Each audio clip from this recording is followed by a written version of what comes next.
আমি এখানে কথা বলছি আমাদের সবার প্রিয় রিপন স্যারকে নিয়ে, যিনি স্যারকে অনুরোধ করছি।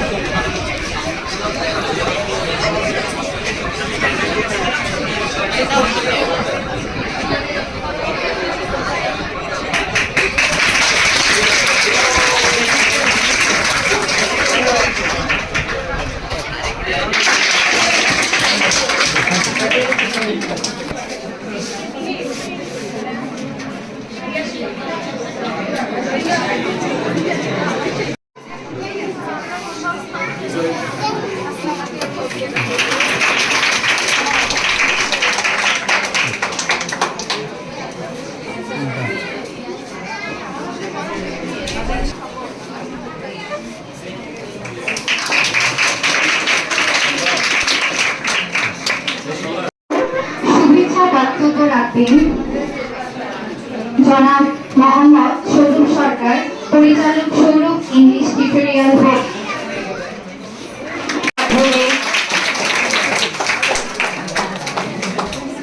তোমাদের উপরে অর্পণ আছে। আশা করি ইনক্লুসিভ তোমরা এই দেশের প্রতি যত্নশীল হবা, দেশের মানুষের প্রতি অবশ্যই শ্রদ্ধাশীল হবে এবং দেশকে তোমরা পাল্টে দেবা, এই প্রত্যাশা। এবং অভিভাবকবৃন্দ, আমার স্নেহের সহপাঠী ও আমার ছোট ও বড় ভাই ও বোনেদের প্রতি আমার শুভেচ্ছা ও সালাম। আসসালামু আলাইকুম।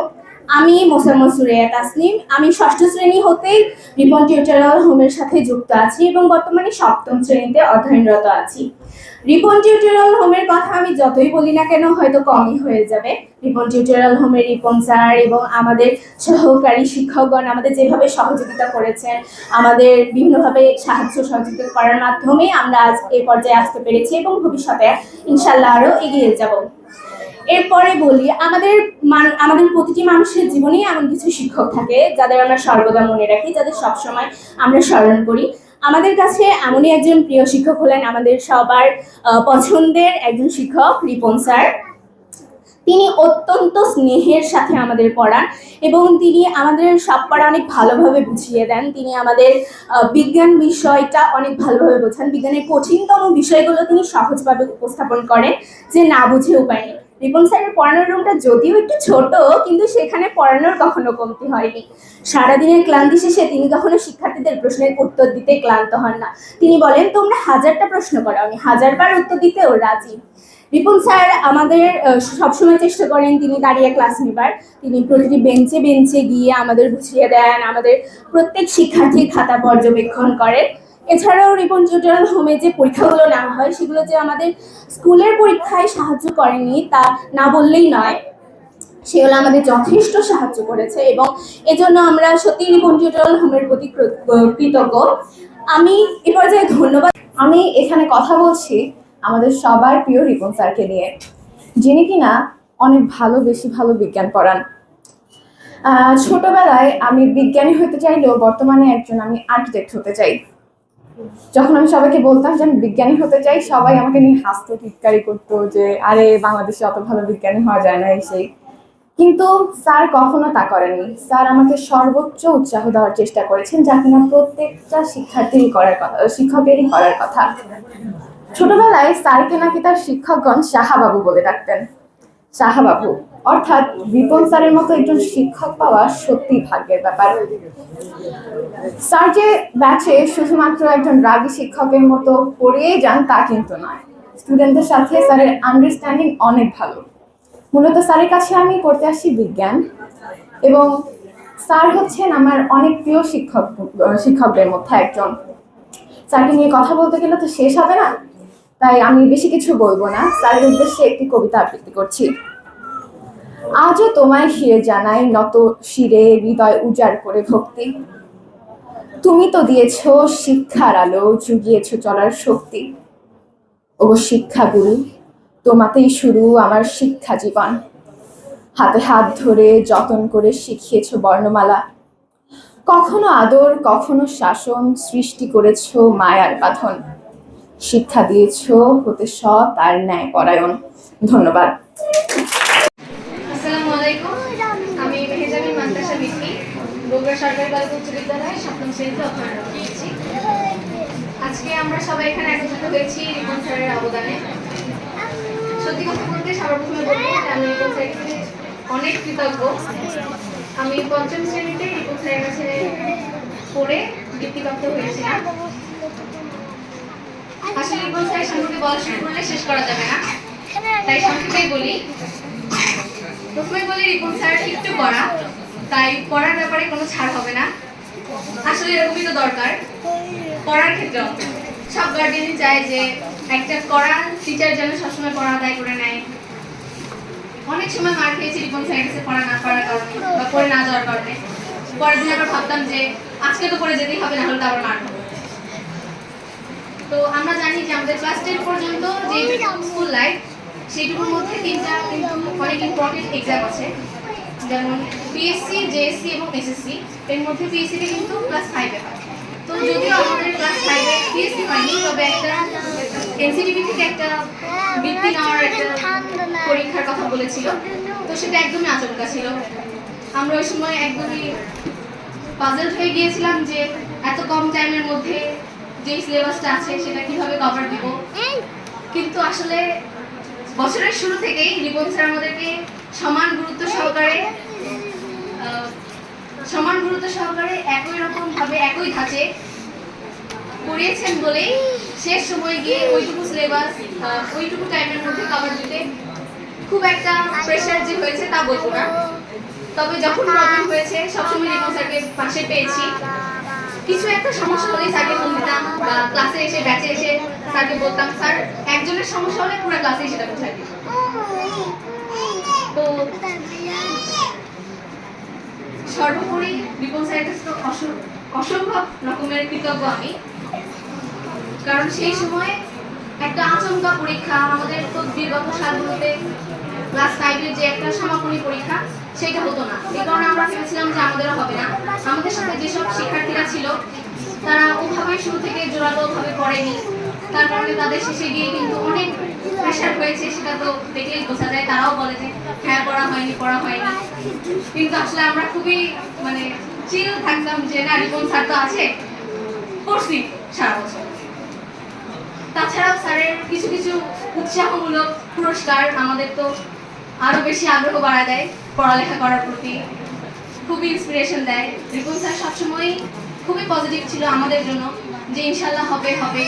যখন শেষ সময়ে স্পেশালি যে একটা পড়া, ওইটুকু সিলেবাস কভার করার ব্যাপারটা, সবসময় রিপন স্যার আমাদেরকে খুবই উৎসাহ দিয়ে উৎসাহের মাধ্যমে পড়িয়েছেন। তো স্যারের শাসন, স্নেহ, ভালোবাসার জন্যই কিন্তু আসলে এখানে আমি আসতে পেরেছি। সর্বোপরি আবারও কৃতজ্ঞতা প্রকাশ করছি রিপন স্যারের কাছে। আসসালামু আলাইকুম, আমি তানসিনা কুন্ডু সিথিয়া। আমি ইয়াকুবিয়া বালিকা উচ্চ বিদ্যালয় ও কলেজ বগুড়ার একজন অধ্যয়নরত ছাত্রী।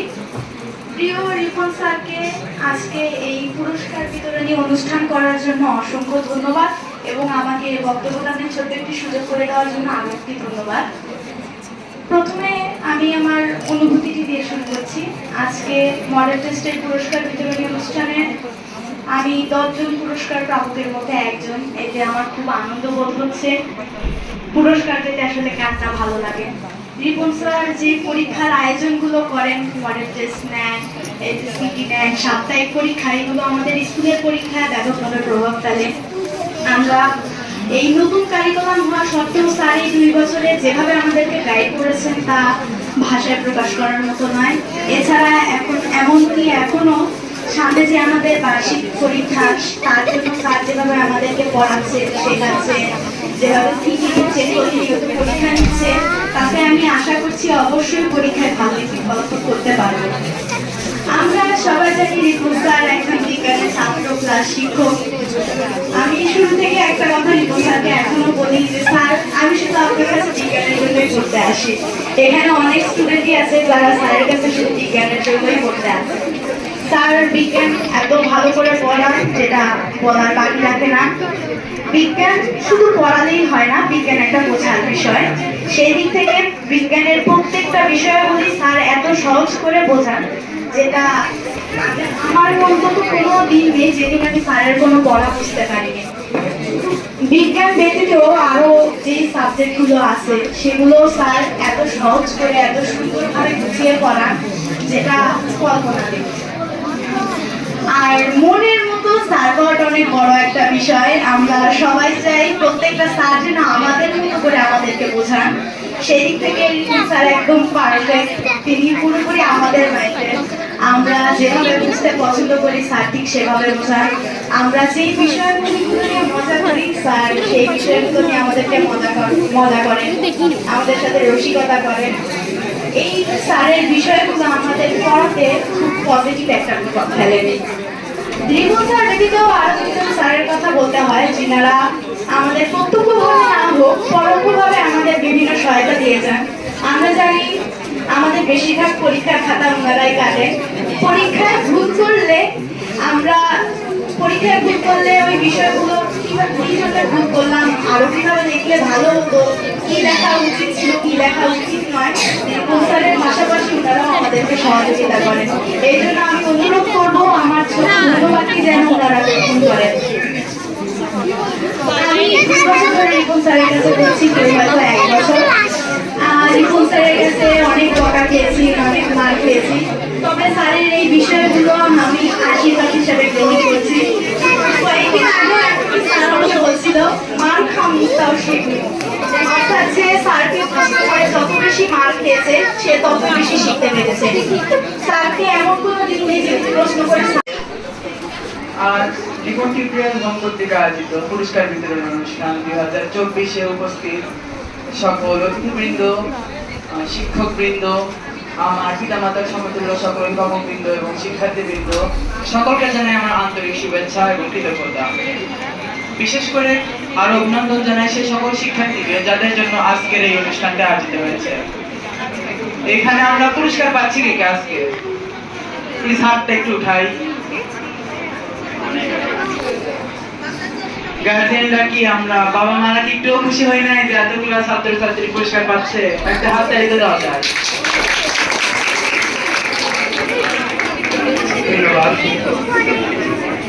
মনে পড়ে গেল সেই ফ্রান্সের সেই বিখ্যাত সম্রাট নেপোলিয়ন বলতে সে কথাটি, তুমি আমাকে একটি শিক্ষিত মা দাও, বিনিময়ে আমি তোমাকে একটি শিক্ষিত জাতি দিব। সেই ছোটবেলায় বাবা মার হাত ধরে প্রথম স্মরণীয় শব্দটি রাখা শিখেছিলাম। সেখান থেকে শুরু হয়েছিল জীবনের প্রথম আলোঘড়ি। তারপর তাদের কাছ থেকে শেখা হয়েছিল ছন্দে ছন্দে 1 2 3 4, তারপরে শিখেছিলাম ABCD বর্ণমালা। ধন্যবাদ জানাই সে সকল অভিভাবকদের প্রতি, আমার মা বাবার প্রতি, যাদের কারণে আজকে আমরা হাতে করে প্রথম ধাপ তাদের কাছ থেকে শিখতে পেরেছি। Once a time, remember a part. Education is the backbone of a nation and the teacher is the craftsman of this nation. শিক্ষাই জাতির মেরুদণ্ড এবং শিক্ষক হচ্ছে সেই জাতির কারিগর। আমরা আজকে এখানে আসছি পুরস্কার নেওয়ার জন্য, তবে আমাদের এই পুরস্কার নেওয়ার পিছনে যে শিক্ষকদের একটা বড় অবদান আছে সেটাও কিন্তু আমরা নিশ্চয়ই সকলে স্বীকার করতেই হবে। একজন শিক্ষকের অবদান আমরা সহজে দিতে চাই না। আমরা যদি শিক্ষকের মহত্ব বলতে চাই, হয়তো আজকে সেটা আমার এখানে আলোচনা করা উচিত নয় বা সেটা আমার বক্তব্যের বিষয় নয়। আমরা হয়তো ছোটবেলা থেকে শ্রেষ্ঠ শিক্ষক বা শিক্ষাগুরুর মর্যাদার মতো অনেক কবিতা থেকে জানতে পেরেছি যে শিক্ষকের মর্যাদা ঠিক করে। শিক্ষক শুধু 3 অক্ষরের একটি শব্দ, কিন্তু এর মহত্ব আসা আপু সামনে একটু চুপ করে আপু। শিক্ষক শব্দটার মহত্ব অনেক। শুধু শিক্ষক হবো বললে কিন্তু শিক্ষক হওয়া যায় না। শিক্ষক হতে হলে থাকতে হবে তার মধ্যে শিষ্টাচার, তার হতে হবে ক্ষমাশীল, তার হতে হবে কর্তব্য। একজন শিক্ষক যতটুকু দায়িত্ব নিয়ে আমাদেরকে পড়ান, এই স্টেজের দাঁড়িয়ে থেকে আমাদেরকে বোঝানো ততটা সহজ না। আমি নিজেও দেখছি, আমি নিজেও চিল্লাপাল্লা করি ক্লাসে অনেক সময়, বা আমার সাথে আরো 10 জন এমন শিক্ষার্থী চিল্লাপাল্লা করে, স্যাররা আমাদের কিছু বোঝাতে পারে না। এটা আমাদের আসলে ব্যর্থতা। আবার আমরা বাসায় যে দোষ দিই যে শিক্ষকদের কারণে আমরা বাসায় বুঝতে পারি না, পরীক্ষায় খারাপ করছি, এটা আসলে আমাদের ব্যর্থতা। এটা আমাদের করা উচিত নয়। একটু ঘুরে আসি সেই বাদশাহ রঙ্গের সোনালী যুগ থেকে, যেখানে সমাজের সব সম্ভ্রান্ত মানুষেরাও শিক্ষকের গুরুত্ব দিয়ে গেছে। তবে আজ আমি শিক্ষকের মর্যাদা খুব কমই দেখতে পাই। আজ শিক্ষককে শুনতে হয় আমার মতো 10 জন ছাত্রের কথা, আর শিক্ষককেই শুনতে হয় বা মানতে হয় আমার অভিভাবকের মতো 10 জন অভিভাবকের কথা। আমরা আজকে শিক্ষকের যথাযথ মর্যাদা দিতে পারছি না। যে জাতি শিক্ষকের যথাযথ মর্যাদা দিতে পায় না, সেই জাতির দ্বারা দেশ বা রাষ্ট্রে কতটুকু উপকার হবে সেইটা তো প্রশ্ন করছি সবার কাছে। সবাই বাচ্চাদের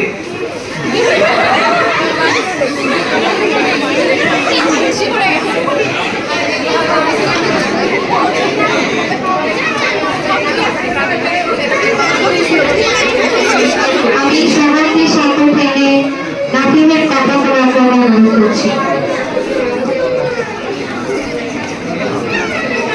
আমরা সবাই হয়তো কবি কাদের নওয়াজের বলা শিক্ষাগুরুর মর্যাদা কবিতাটি করেছি।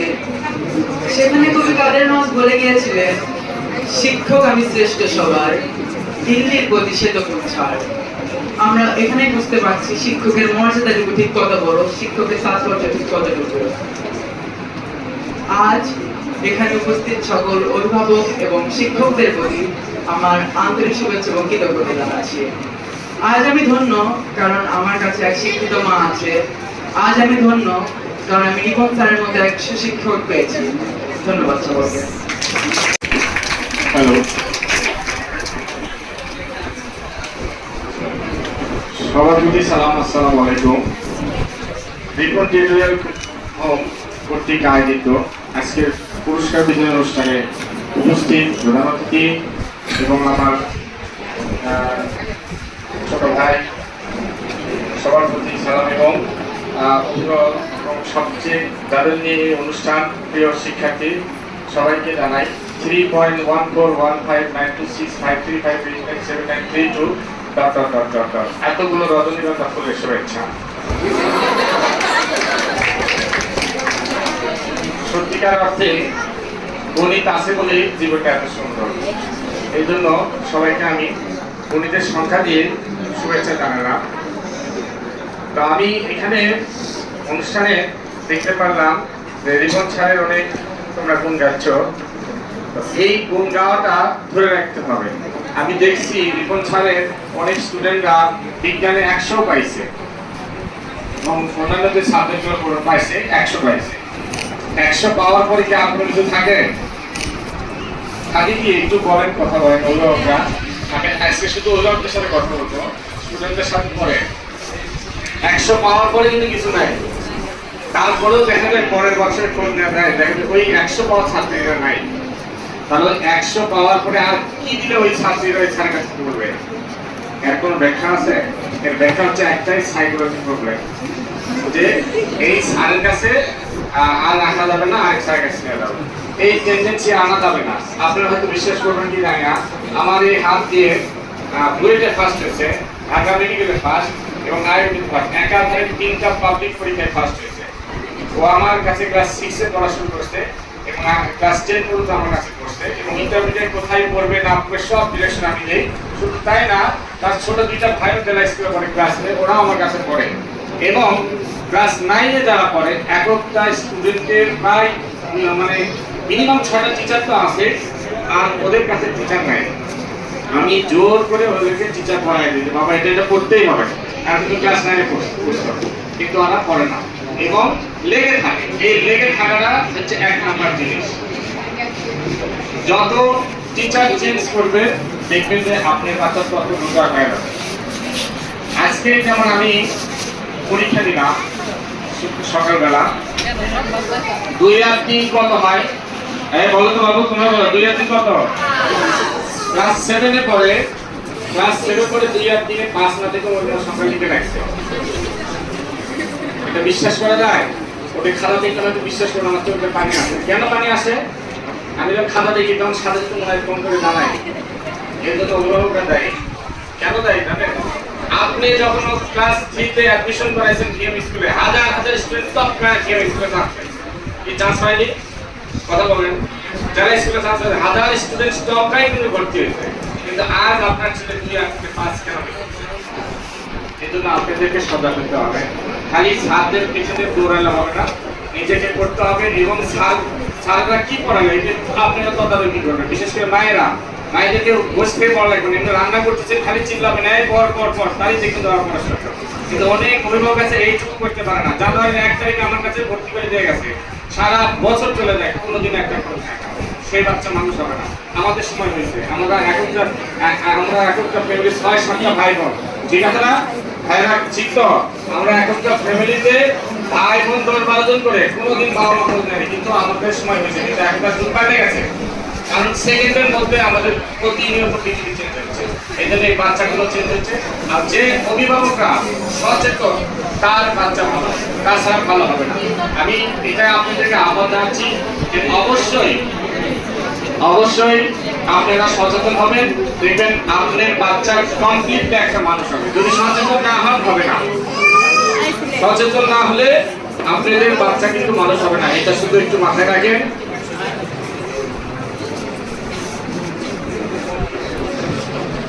কি হয়েছে আপনাদের? হয়েছে একটু কথা বলি, কারণ এতগুলো মানুষের তো একসাথে পাওয়া যাবে, খালি এই ছোট বাচ্চাদের পাই আমি। আচ্ছা, তো এটা একটু আমাদের অভিভাবকদের কাছে রিকোয়েস্ট, যেটা আমার ছাত্রছাত্রীদের কাছে কথা, সেটা হচ্ছে কি তোমাদের ভিতরে 2টা ভয় সবসময় রাখবা।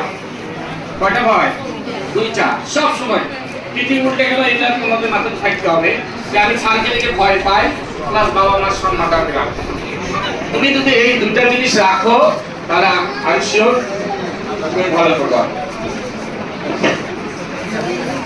তোমাদেরকে খেয়াল করতে হবে। আরো তোমরা খেয়াল করবা, এই যে আজকে তোমরা বিপুল টিউটোরিয়াল রুমের উদ্দেশ্যে রওনা দিছো, কেন আসছো, কি জন্য আসছো?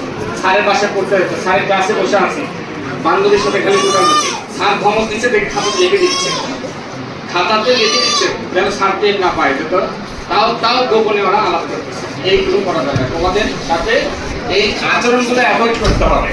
আরো একটা আচরণ অভিভাবকদেরকে বলবো, সেটা হচ্ছে যে আপনাদের বাচ্চারা অনেকে দেখি আমার কাছে প্রাইভেট করতে আসে বা আমরা স্যারের কাছেও যাচ্ছে, একটা প্রাইভেট করতে যাবে এত সাজুগুজু করে কেন?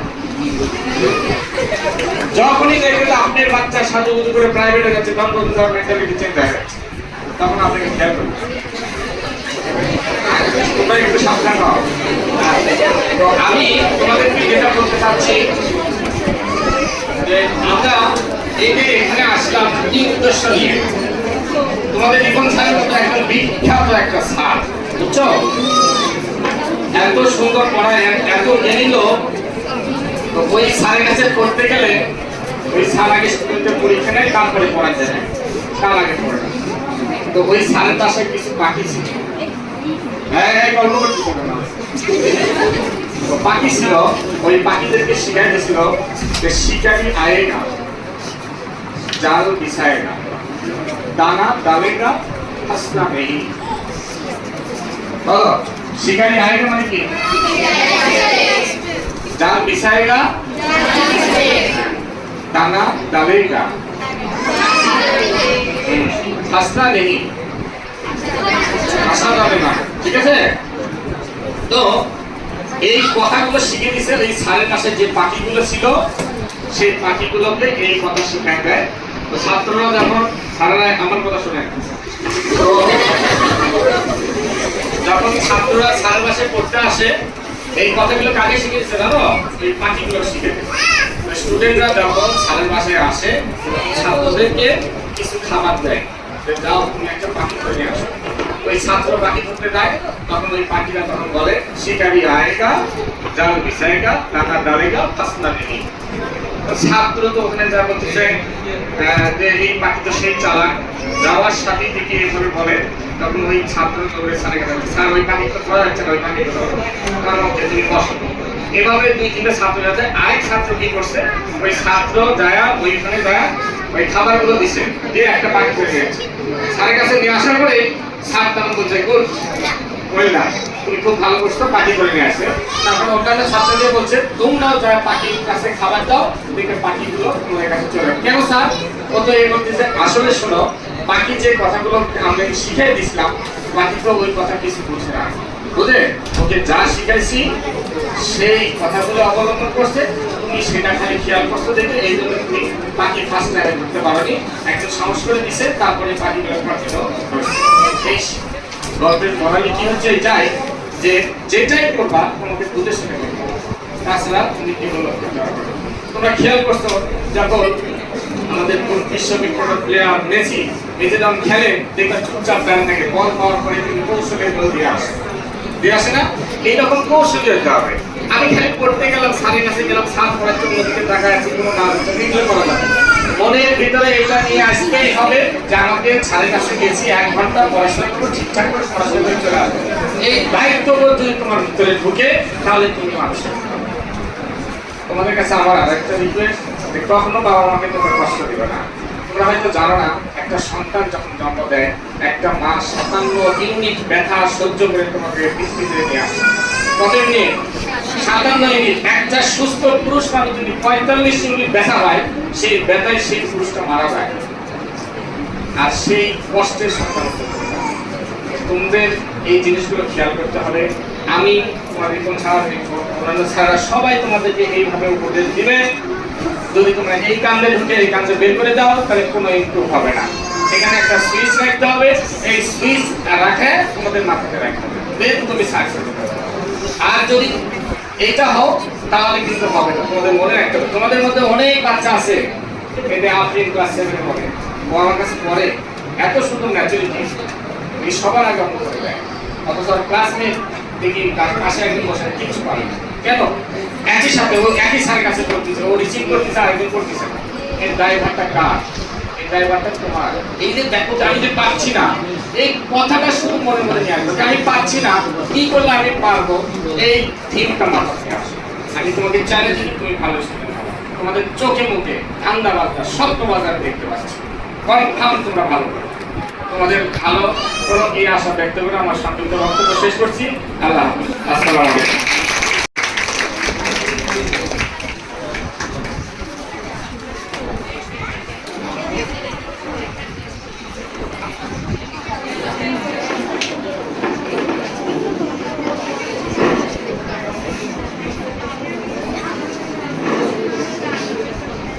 বিসমিল্লাহিররহমানিররহিম। রিপোর্ট টিউটোরিয়াল বং কর্তৃক আয়োজিত আজকের এই প্রীতি সংবর্ধনা এবং পুরস্কার বিতরণী অনুষ্ঠানের আমন্ত্রিত অতিথিবৃন্দ,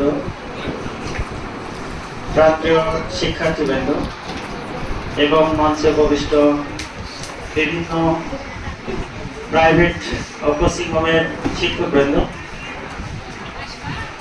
সামনে যারা ফিল্মিং এর সাথে জড়িত তারা সহ সবাইকে আমার পক্ষ থেকে আন্তরিক অভিনন্দন ও সালাম।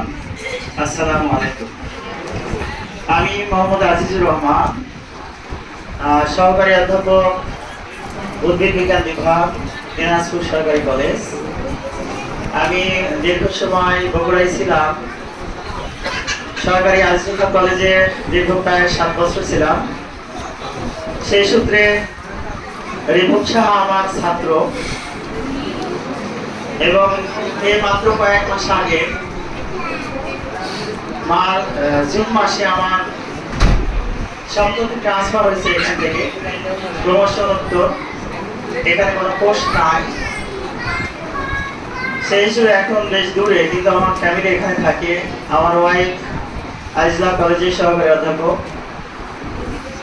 যার কারণে বগুড়াতে প্রায় প্রতি সপ্তাহে আসা লাগছে। যা কোথা থেকে শুরু করব ঠিক করতে পারছি না, যা বলতে চাচ্ছিলাম প্রায় সবই এখানে শিক্ষার্থীরা এবং অন্যান্য স্যারেরা প্রায় বলে ফেলেছে। আমি বসে মনোযোগ সহকারে দেখলাম যে এই যে তরুণ শিক্ষার্থীরা অত্যন্ত ক্যান্ডিডলি তারা তাদের আইডিয়াগুলো এক্সপ্রেস করে গেল অত্যন্ত মহত্বভাবে। এর আগে আমরা এই বয়সে থাকতে সামনে দাঁড়াইতে আমার পা কেঁপেছে। আমার খেয়াল আছে আমি যখন ক্লাস 8-এ পড়ি প্রথম, তখন ক্লাসে ফার্স্ট হওয়ার কারণে স্যার প্রথম বক্তব্য দিতে দিলেন। আমার বন্ধুরা বক্তব্য শেষে বললো যে তোর তো খালি 2 পা মনে হচ্ছিল যে বাতাসের মতো দুলছে। সত্যি তাই, আমি কথাই বলতে পারছিলাম না। সেখানে দেখলাম যে ছোট ছোট ছেলেমেয়েরা কি সুন্দর একবারে ফ্রি মনে তাদের কথাগুলো বলে গেল। তো এইটা সম্ভব হচ্ছে বর্তমানে বিভিন্ন কারণে, তার ভিতরে এই যে সোশ্যাল মিডিয়া একটা, এবং বিভিন্ন ধরনের অনুষ্ঠানে তাদের অংশগ্রহণ। আমাদের সময় হয়তো এটা ছিল না, কিন্তু এখন বর্তমানে আছে। যেমন আমি পড়ালেখার ব্যাপারে অল্প কিছু কথা বলবো। আমি আমার জীবনের ঘটনা দিয়েই শুরু করছি। এখানে দেখছি পিছনে অনেকে অভিভাবক এসেছেন, অনেক বাবা, অনেক মা, ইভেন আমার দুইজন সম্মানিত সিনিয়র কলিগ তারাও এসেছেন। এই মুহূর্তে সম্ভবত ওনার বাইরে গেলেন নামাজ পড়তে। আজিজুল্লাহ কলেজের দুইজন টিচার ছিলেন, পরবর্তীতে এখন অন্য কলেজে আছেন। তাদের হয়তো মেয়ে বা ছেলে এখানে আছেন এবং ভালো রেজাল্ট করেছেন। আমি দেখেছি ছোটবেলায় আমাদের সময় প্রাইভেট এত বেশি ছিল না, ছেলেমেয়েরা বাড়িতে পড়াশোনা করতো। কিন্তু বাবা মা যাদের সজাগ ছিলেন তারাই সাধারণত বেশিরভাগ ক্ষেত্রে মানুষ হতেন। আমার বাবার কথা বলবো, আমি ক্লাসে ও বলতে গেলে আমার বাবার কথাই সব আগে আসে। আমার এই পর্যন্ত আসার পিছনে আমার মা তো আছেই, পাশাপাশি আমার বাবা অত্যন্ত পরিশ্রম করেছেন। আমার বাবা বলতে দ্বিধানায় আজকে যে আমি অনেক বড় পজিশনে এসেছি বলে বলতে হয়তো লজ্জাবোধ করবো, সেটা না। আমার বাবা একসময় অত্যন্ত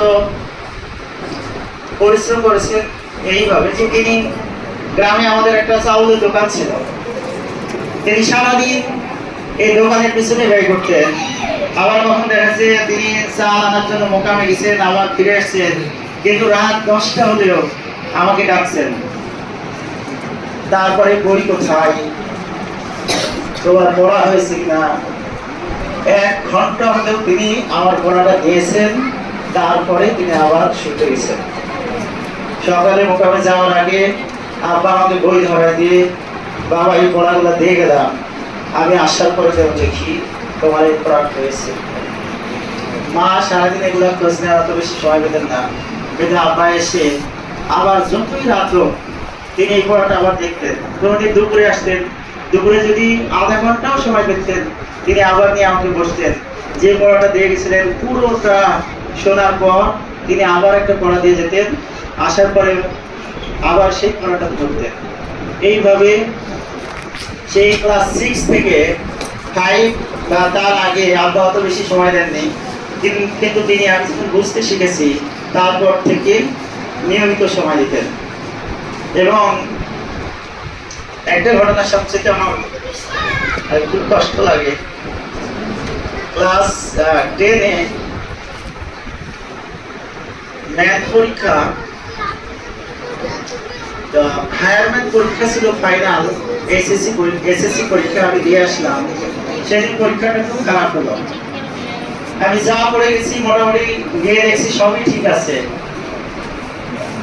কিন্তু লেখার সময় একটা প্রশ্ন অ্যান্সার করার পর ওই রুমে ম্যাজিস্ট্রেট আসলেন। আসার পরে আমার সিটটা ছিল রুমের একেবারে শেষে, তা আমার সামনে একটা বেঞ্চ উনি ফাঁকা করে দিলেন, দিয়ে ওইদিকে যাওয়ার রাস্তা করলেন। আর সেই দিন হায়ার ম্যাথ আপনাদের খুবই অল্প ছাত্র, এই 2টা রুমে পরীক্ষা আসছে। উনি এসে আমার হাই বেঞ্চের উপরে বসলেন, নেবুয়ের ম্যাজিস্ট্রেট মানে ইও না। এইটা আমি প্রথমে কিছু মনে করলাম না, পরে একজন এসে কে বলে গেল যে ম্যাজিস্ট্রেট স্যার এখানে বসে আছে। এই যে শুনলাম কানে, তারপরে যে অঙ্ক করতে যায় একটাও আর মিলে না, একটাও মিলে না। আমার পুরো মাথা গা ঘেগে মানে পানি আছে এমন। তারপরে যেটাই করতে যায় মিলে না। তারপরে আমি কোনো অঙ্ক কাটলাম না, যেভাবে করছি ওইভাবে রেখে আসলাম। বের হওয়ার পর এত মন খারাপ হলো। আমি কিন্তু ওই স্কুলে মানে আমাদের উপজেলার ভেতরে 2টা খুবই ভালো স্কুল ছিল, নাম করা, ভেরি কন্টেস্ট হতো। আমি তার ভিতরে একটা ফার্স্ট হয়েছিলাম, কিন্তু আমি ওই দিন লিখতেই পারছি না, যেটা লিখছি সেটাই ভুল হয়ে গেছে। তারপরে আমি কোনো কিছু কাটলাম না, বাইরে এসে দেখলাম হিসাব করে সর্বোচ্চ পাইলে আমি হয়তো 45 বা 43 পাবো। আমার এত মন খারাপ হলো যে ৭৫ মার্কের ভিতরে আমি মাত্র ৪৫ বা ৪৩, তবুও মানে ওই প্র্যাকটিক্যালে মার্ক যোগ করে ২৫ আর এইদিকে হয়তো আর ২০ এরকম যোগ করে ৪৩ পাবো। দেখছি ৪০ বাদ দিলে আমার ৩ যোগ হয়। এত মন খারাপ হলো, বাসায় গিয়ে আপনাকে বললাম, পরে পড়তে বসলাম। তারপরের দিনে আবার পরীক্ষা ছিল সম্ভবত ধর্ম বা অন্য একটা পরীক্ষা। যাই হোক, আব্বা নির্ভয় দিতেন যে যা হয়ে গেছে হয়ে গেছে, তুমি সামনেরটার জন্য ভালো করে পড়ো। ধর্ম পরীক্ষায় আমার পড়া হয় না। একটা প্রথম পড়তে বসেছি বিকালবেলায়, হাটপুল্লার হাটপুলিবাদ নামক একটা পড়া ছিল আমাদের। এখনকার যারা 9-10 পড়ে তাদের আছে কিনা জানি না। হাটপুল্লাহ হাটপুলিবাদ, আগে যারা তারা বিশেষ করে অভিভাবকগণ তারা হয়তো দেখবেন যে ওখানে ছিল আল্লাহর ভাব বান্দার ভাব। আমি হাটপুল্লাহ হাটপুলিবাদ শুরু করলাম বিকালে, সন্ধ্যা রাত 9টা, তবুও একটাই পড়ে যাচ্ছি। আব্বা বাইরে শুয়ে আছেন। দেখে দেখে দেখে দেখে বিরক্ত হয়ে শেষ পর্যন্ত এসে আমার কাছ থেকে বই কেড়ে দিলেন। তোর পড়তে হবে না, যা, তোর পড়ে কি লাভ হবে। বইটা নিয়ে এসে রেখে দিলেন, দিয়ে বলে তুই যা ঘুমা। আমি ঘুমিয়ে পড়লাম। পরে দেখলাম যে আব্বা রাত 3টার দিকে আবার আমাকে ডাকছে। উঠলাম, উঠে বইটা আবার দিয়ে আসলাম। এই যে তখন পড়া শুরু করলাম এবং সকাল 8টা 8:30 পর্যন্ত দেখলাম যে আমার পুরো বই আবার রিভিশন হয়ে গেল। তো মনোযোগ যদি না থাকে পড়ায়, তাহলে আমি বলবো যে তোমরা ওই সময় পড়াটা না পড়ে বরং উঠে গিয়ে বাইরে একটু ঘুরে আসো, অন্য রুমে যাও, বা মায়ের সাথে বাবার সাথে কথা বলো। জাস্ট যে চিন্তাটা ওই মুহূর্তে করছিলা সেটা আমার সামনে থাকবে না, কারণ এবার আবার পড়াতে মনোযোগ আসবে।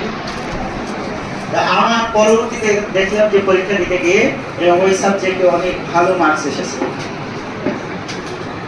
যাও প্রিয় শিক্ষার্থীবৃন্দ, রিপন শাহ আমার আইজুল্লাহ কলেজের প্রথম দিকের স্টুডেন্ট। আমি 2017 সালে যাই, কমনার সম্ভবত 2018 সালের দিকে, বা উনি 18তে মনে হয় বাইরে 18তে বের হয়েছে। আমি মাস্টার্সে গিয়ে ওদেরকে পেয়েছি।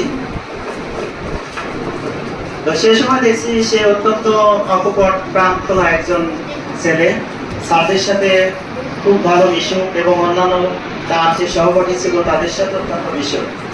এবং তার ফলশ্রুতি আজকে দেখতে পাচ্ছি এই যে এতগুলো সুন্দর ফ্রেশ, সবাই হাসি খুশি, একটাই কারণে যে তারা সবাই ভালো রেজাল্ট করেছে এবং যার কারণে সম্ভব হয়েছে সে হচ্ছে আমাদের প্রিয় স্যার রিপন শাহ। বায়োলজি সাবজেক্টটা অত্যন্ত সহজ এবং সুন্দর একটা সাবজেক্ট।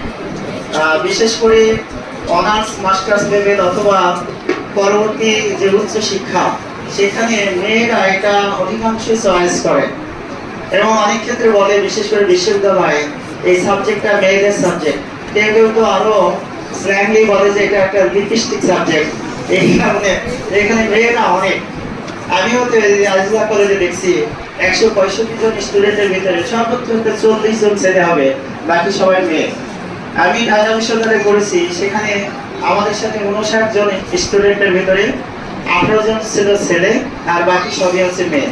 এরকম প্রত্যেকটা, এখন দিনাজপুরে দেখছি সেখানেও একই ঘটনা, মেয়েরা বেশি। আসলে বর্তমানে মেয়েদের এই শিক্ষাক্ষেত্রে আসার হার অনেক বেশি। আগে যেখানে অনেক মেয়েরা পড়াশোনা করতো না বা বাবা মা পড়াতেন না, এখন প্রত্যেক বাবা মা জেনেছেন যে আসলে গ্রামের জমি জায়গা চাষাবাদ করে যে টাকা আয় উপার্জন হবে সেটা দিয়ে এত ভালোভাবে থাকা যাবে না। এটার পাশাপাশি আমাদেরকে ছেলে মেয়েদেরকে শিক্ষিত করতে হবে, তাদেরকে নিজের পায়ে দাঁড় করাতে হবে এবং এটা করার জন্য প্রত্যেক অভিভাবক মানে দিনান্ত পরিশ্রম করছেন। এখানে যে মায়েরা এসেছেন, যে বাবারা এসেছেন, আমি রাস্তায় হাঁটার সময় দেখি সেই সকালে ব্যাগ নিয়ে বের হন, আবার দেখা যাচ্ছে কোচিং এ যতক্ষণ প্রাইভেট পড়ছে মা সারাক্ষণ বসে আছেন। আমিও এখানে দীর্ঘ সময় প্রাইভেট পড়াইছি, প্রায় 10 বছর ধরে প্রাইভেট পড়াইছি এখানে বায়োলজি। এবং এই যে মায়েদের দেখি সকালে আসেন বাচ্চার সাথে নিয়ে, আমার কাছে শেষ হচ্ছে আরেকজনের কাছে যাচ্ছে, আরেকজনের কাছে যাচ্ছে।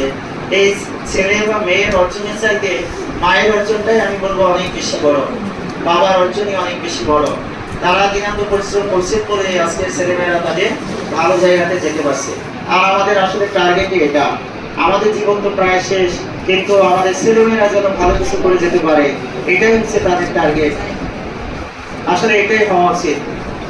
তো সেই সকল অভিভাবকগণ যারা দিনান্ত পরিশ্রম করে যাদের ছেলে মেয়েকে দুই পায়ে দাঁড়ানোর চেষ্টা করছেন, তাদেরকে আমার অন্তরের অন্তঃস্থল থেকে অভিনন্দন, মোবারকবাদ।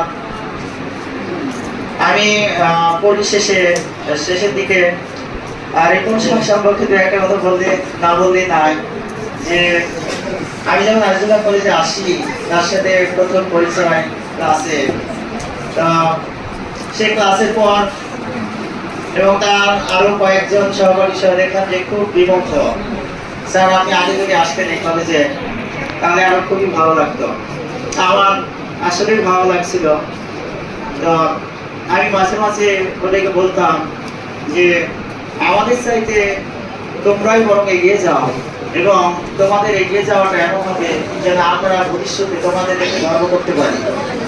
আজকে যে তোমাদের অনেকগুলো বিউটিফুল ফেসেস, এগুলো দেখার পর আমাদের মনে হচ্ছে যে আসলে আমি আজ গর্বিত। সেই রবীন্দ্রনাথের নতি শিকার কবিতার কথা মনে পড়ছে, যে তখন উদয় হবে মহিমার ক্ষয়, প্রভাতের চাঁদ তবু শান্ত মুখে কয়, অপেক্ষা করিয়া আসি অস্ত সিন্ধু তীরে, প্রণাম করিয়া যাব উদিত রবিরে। আজকে আমরা সেই ক্ষয়িত চাঁদ, রিপন সাহার মতো ছেলেরা আজকে উদিত রবি, আজকে আমাদের তাদেরকে প্রণাম করে যাওয়ার দিন। আসলে আমি আনন্দিত। রিপন, তুমি আসলে পরিশ্রম যেভাবে করছো তাতে অবশ্যই একজন অনেক ভালো টিচার হিসেবে নিজেকে প্রতিষ্ঠিত করতে পারবে, এই কামনা রেখে সামনে উপবিষ্ট মেধাবী শিক্ষার্থীরা যারা আছে তাদের উত্তরোত্তর মঙ্গল কামনা করি, এবং তোমরাই যেন একদিন এই জাতির হাল ধরো।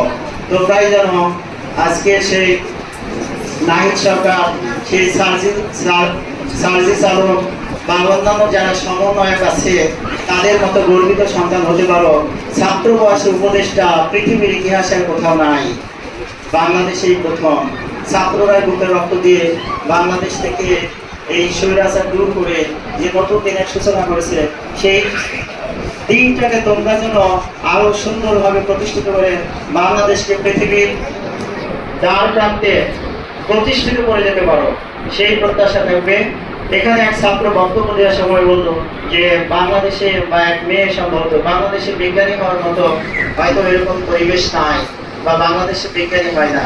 এই কথাটি সম্পূর্ণ ভুল। তোমরা হয়তো বা জানো না, বাংলাদেশের অনেক সায়েন্টিস্ট বিশ্বের বিভিন্ন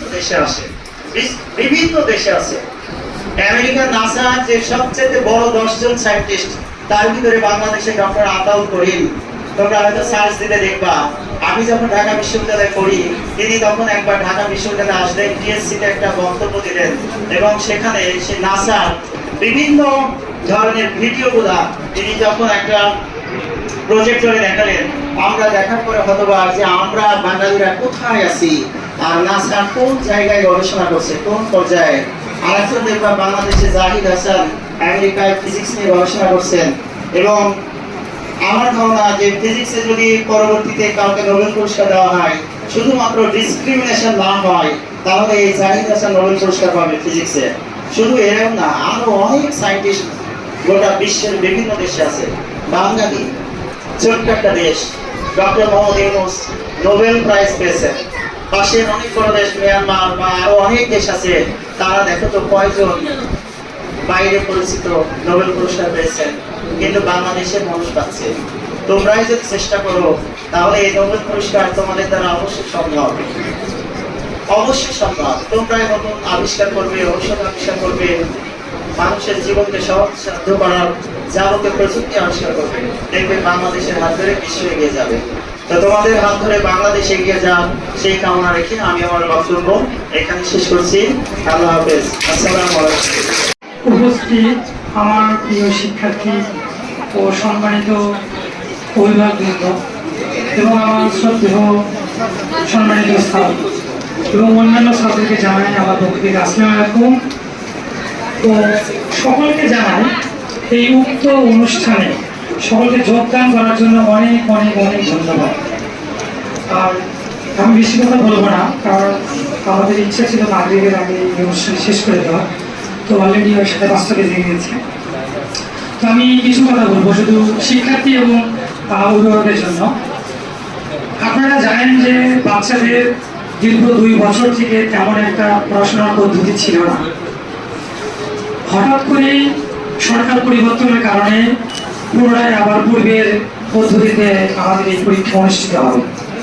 এই নিয়ে অভিভাবকদের মধ্যে অনেক বেশি উৎকণ্ঠা এবং ভয় কাজ করতে, আমার সন্তান কি পারবে এই বার্ষিক পরীক্ষাতে ভালো রেজাল্ট করতে, এটা সকলের মনের মধ্যে একটাই প্রশ্ন। পাশাপাশি শিক্ষার্থীদের মধ্যেও মানে আতঙ্ক ছড়িয়ে গেছে যে এই অল্প সময়ের মধ্যে এত পড়াশোনায় 100 মার্কসের টোটাল 1000 মার্কসের পরীক্ষা হবে, তো এত কম সময়ের মধ্যে কি বাচ্চারা গিয়ে দেখি মানে তাদেরকে শেষ করতে পারবে কিনা। তো আমি একটা কথা বলবো, বাচ্চারা কিন্তু সর্বোচ্চ চেষ্টা করছে। আর যারা অভিভাবক আছেন আপনারা সবসময় বাচ্চার প্রতি খেয়াল রাখবেন যে ওর সময় মতো পড়াশোনা করছে কিনা, কি করতেছে, বাসায় কি বসে থেকে মোবাইল দেখতেছে না টিভি দেখতেছে, এগুলোর প্রতি নজর রাখতে হবে এবং তাদেরকে আশ্বস্ত করতে হবে যে তোমরা আসলেই পারবা এবং আমাদের সঙ্গে যোগাযোগ রাখতে হবে। বাচ্চা কি ঠিকমতো ক্লাসে পড়া দিচ্ছে কিনা, ও কেমন ক্লাস টেস্টে কেমন করতেছে, সাপ্তাহিক পরীক্ষা কেমন করতেছে, এগুলোর প্রতি আপনারা একটু খেয়াল রাখবেন। অনেক অনেক অভিভাবক আছে আমরা দেখতেই পারি না আসলে যে এই স্টুডেন্টের যে উনি যে অভিভাবক আমরা জানি না, কারণ উনি আসেন ওই যে প্রথম দিন ভর্তি করে দিয়ে গেছে ওখানে শেষ। কখন আসে? যখন হঠাৎ করে দেখে যে তার সন্তানের রেজাল্ট কি হয়েছে, একটু খারাপ হয়েছে, চলে আসছে উনি যে আমার মেয়ে বা আমার ছেলে এরকম হলো স্যার। তো আমরা বলি যে আপনাকে আগে থেকে একটু নজর রাখতে হবে। আমরা আপনাদের সঙ্গে যোগাযোগ করার চেষ্টা করি, সন্তানকে বলি যে তোমার বাবা অথবা মাকে দেখা করতে বলবা, বাচ্চা যে বলেই না বাড়িতে, নেক্সট দিন জিজ্ঞেস করে বলে স্যার ওর ব্যস্ত আছে, স্যার দেখা করবেন। তো এইভাবে আসলে হবে না। আপনাদের অভিভাবকের পারে একমাত্র সন্তানকে ভালো একটা রেজাল্ট করাতে, আমাদের শুধুমাত্র তাদেরকে দিক নির্দেশনা দিতে পারি, আর কোনো কিছুই না। তো যাই হোক না কেন, সবচেয়ে যে কথা বলবো, আজকে সকল শিক্ষার্থী অভিভাবক বৃন্দকে আমি আন্তরিক শুভেচ্ছা জানাচ্ছি যে আপনারা এই অনুষ্ঠানটি সুন্দরভাবে বসে থেকে দেখেছেন, শুনেছেন এবং আমাদের এই কিছুক্ষণের মধ্যে পুরস্কারের বিতরণের অনুষ্ঠান শুরু হবে। আমাদের হাতে আর বেশি সময় নেই। একটা কথা বলতে চাই, যারা পুরস্কার পাওনি মনে রাখতে হবে যে ব্যর্থতার মাধ্যমেই আসলে সফলতা অর্জন করতে হবে। কারণ পারিব না এই কথাটি বলিও না, একবার না পারলে দেখো শতবার। তো তোমরা পারোনি বলে তোমরা নিজেকে গুটিয়ে নিবা না, বরং যদি ধরবা মেলে ধরবা, আরো অনেক অনেক বেশি পড়াশোনা করবা, অনেক বেশি সুয়েছে একটা কথা বলছে ক্লাসে মনোযোগ। আমরা এটা বারবার আমি অনেক অভিভাবক বলি যে আমার মেয়ে একটু দেখবেন বা আমার ছেলে দেখবেন যে ক্লাসে কথা বলে। অনেক অনেক আমার শিক্ষার্থী আছে যাদেরকে বললে শুনতেই চায় না। আমি এভাবে একটু বলি যে তোমরা টাকা খরচ করে আসলে কি গল্প করতে আসছো না পড়তে আসছো? আসলে বাবা মার এত কষ্ট করে আমার তো অনেক অনেক অভিভাবক আছে, যেমন এখানে একজন আছে, অনেকে আছে যারা সন্তানকে একটা মিনিটের জন্য ছেড়ে দেয় না। বাড়িতে ওই অভিভাবকের ফ্যামিলির মেম্বাররা খাইলো কি খাইলো না তার দিকে তার মনে হয় শুধুমাত্র সন্তানের দিকেই তার নজর থাকে। তারপর যদি ওই সন্তান ভালো রেজাল্ট করতে না পারে, এর চেয়ে কষ্টের দুঃখের আসলে বাবা মার কোনো কিছু থাকে না। তো আমি এই জন্য বলবো তোমরা খুব মনোযোগ দিয়ে পড়াশোনা করো, তোমাদের হাতে আরো একটু সময় আছে।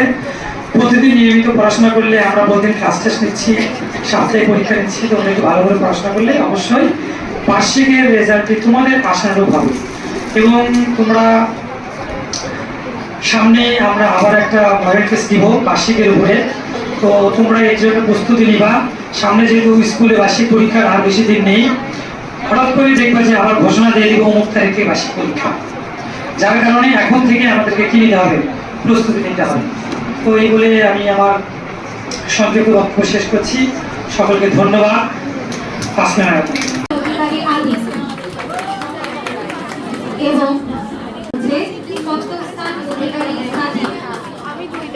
এরপর পুরস্কার গ্রহণ করতে আসবে ষষ্ঠ স্থান শিক্ষিয়া। এরপরে পুরস্কার গ্রহণ করতে আসবে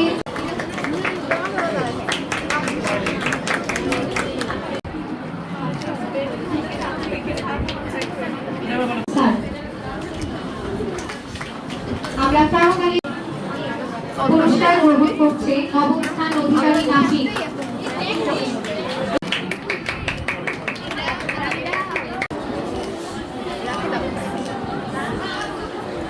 চিন্ময়ী।